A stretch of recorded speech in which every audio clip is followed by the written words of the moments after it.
आज मतदान होत आहे। लोकशाहीचा उत्सव साजरा केला जातोय। मतदार राजा आपला अधिकार बजावतो। या विषयीचे प्रत्येक अपडेट आपण घेत आहोत। दरम्यान पुढची बातमी आहे राजकीय वर्तुळातून महायुतीमधील संभाजीनगरचा लोकसभेचा तिढा आज सुटण्याची शक्यता आहे। उमेदवाराची घोषणा आज होणार असल्याची माहिती आहे। संजय शिरसाट यांनी तशी माहिती दिली आहे। तर ठाण्याची जागा शिवसेनेकडेच राहण्याची शक्यता आहे।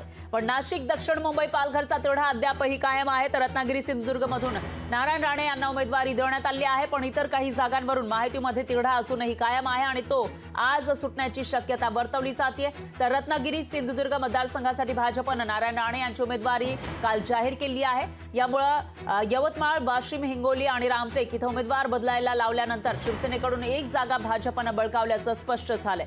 नाशिक, दक्षिण मुंबई तसंच पालघरचा तिढा मात्र अद्यापही कायम आहे। त्यामुळे आता या जागा नेमक्या कोणाला जातात याविषयी प्रश्न आहे। त्याचबरोबर इथं कोण उमेदवार असणार त्याविषयी सुद्धा उत्सुकता निर्माण झाली आहे।